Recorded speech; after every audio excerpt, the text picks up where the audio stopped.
প্রিয় দর্শক, আজ আমরা আপনাদের নিয়ে যাব জাবালে নিবু এর ভিতরে অবস্থিত মিউজিয়াম দেখাতে, যা জর্ডানের রাজধানী আম্মান শহর থেকে প্রায় 41 কিলোমিটার দূরে অবস্থিত। মাউন্ট নিবু জর্ডানের একটি পর্বতমালা। এটি এর রাজধানী থেকে প্রায় 41 কিলোমিটার দূরে অবস্থিত এবং মাদাবা থেকে 10 কিলোমিটার পশ্চিমে অবস্থিত। এটি মৃত সাগরকে উপেক্ষা করে যে কেউ এর চূড়া আরোহণ করলে বিশেষ করে ফিলিস্তিনের কুব্বা দেখতে পাবে। পরিষ্কার দিনে এর চূড়া থেকে কেউ খালি চোখে মৃত সাগর, বালকা পর্বতমালা এবং সমগ্র ফিলিস্তিন দেখতে পারে, যার মধ্যে রয়েছে ডোম অব দ্য রক, জেরুজালেমের গির্জা টাওয়ার, দক্ষিণ লেবানন, উত্তরের হারমোন পর্বত এবং দক্ষিণে সিনাই পর্বতমালা। এটি বিশ্বজুড়ে ইহুদি তীর্থযাত্রীদের জন্য একটি প্রিয় গন্তব্য, বিশেষ করে যে পাহাড়ের চূড়ায় নবী মুসা আলাইহিস সালামের কবর আছে বলে তারা বিশ্বাস করছে। এটি পর্যটকদের জন্য একটি ভালো জায়গা হিসেবে বিবেচিত হয়, কারণ এটি মাটি থেকে প্রায় 680 মিটার উঁচু। বেবিলিয়নদের মধ্যে বাণিজ্য দেবতার নামে এর নামকরণ করা হয়েছিল। বাণিজ্য কাফেলাগুলো এর মধ্য দিয়ে ফিলিস্তিনে যেত। মাউন্ট নিবু কেবল খ্রিস্ট ধর্মের কাছেই পবিত্র নয়, এটি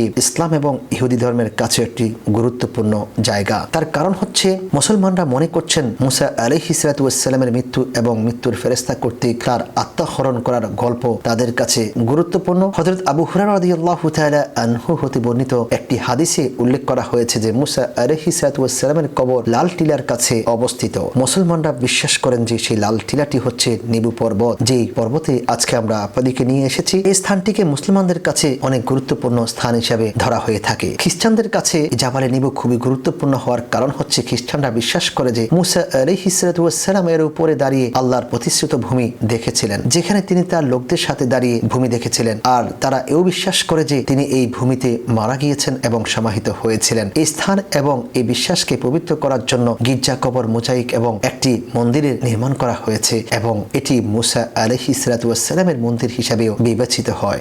অনেক খ্রিস্টানরা এসে সেই মন্দিরে প্রবেশ করছে এবং সেই মন্দিরে তারা বিভিন্ন উপাসনা করার চেষ্টা করছে। ইহুদিদের জন্য এই জায়গাটি গুরুত্বপূর্ণ হওয়ার কারণ হচ্ছে নিবু বা নিবুর ভূমি শব্দটি ইহুদিদের কিতাবের মধ্যে উল্লেখ আছে। এটি পবিত্র ভূমিকে বোঝায়, যা ইহুদিদের দ্বারা নিষিদ্ধ ভূমি হিসাবে বিবেচিত হয়। মুসা আলাইহিস সালাম এর উপর থেকে কেনান ভূমি দেখেছিলেন। আপনারা জানেন, নাবা হলো ব্যাবিলনীয় বাণিজ্য দেবতা। এই শব্দ থেকেই পাহাড়ের নামকরণ করা হয়েছে নিবু পাহাড় বলে। মুয়াবীয় রাজা মেশার পাথরের নিবু শহর এবং সেই পাহাড়ে সংগঠিত যুদ্ধের কথা উল্লেখ করা হয়েছে। সেই সময় থেকে শহরটি পরিত্যক্ত ছিল।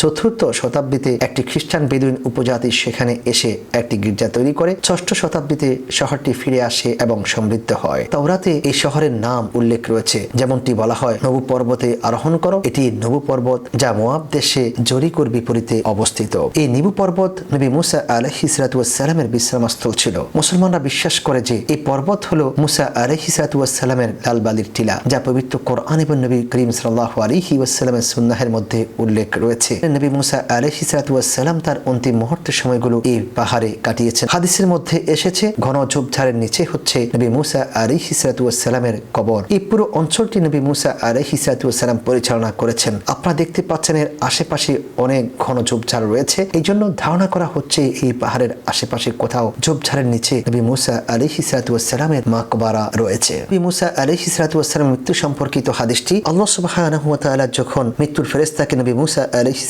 সালামের কাছে পাঠিয়েছিলেন, তখন তিনি তাকে আঘাত করেছিলেন এবং তার চোখ উপড়ে ফেললেন। তিনি রব্বে কারীমের কাছে ফিরে গিয়ে বললেন, আল্লাহ এমন এক বান্দার কাছে পাঠিয়েছেন যিনি মৃত্যুবরণ করতে চান না। তখন রব্বে কারীম তার চোখ ফিরিয়ে দিয়ে বললেন, তুমি যাও, নবীকে বলো একটি ষাঁড়ের উপরে তার হাত রাখার জন্য। ষাঁড়ের পিঠে হাত রাখার পর তার হাতের নিচে যতগুলো পশম পড়বে, প্রত্যেকটি পশমের বিনিময়ে তার 1 বছর করে হায়াত বৃদ্ধি করে দেওয়া হবে। এই ঘটনা উপস্থাপন করলে মুসা আলাইহিস সালাম বললেন, তারপরে কি হবে? বললেন, তারপরে আপনার মৃত্যু হবে। তিনি বললেন, তাহলে তুমি রব্বে কারীমের পক্ষ থেকে আদিষ্ট হয়ে আমার কাছে এসেছিলে। আপনাদেরকে দেখাচ্ছি সেই জাবালে নিবুর উপরের মিউজিয়ামটি। আপনারা দেখতে পাচ্ছেন এখানে অনেক জিনিসপত্র আছে এবং এই জাবালে নিবুর সাথে সম্পৃক্ত অনেক নিদর্শনাবলী তারা এই মিউজিয়ামের মধ্যে রেখে দিয়েছে।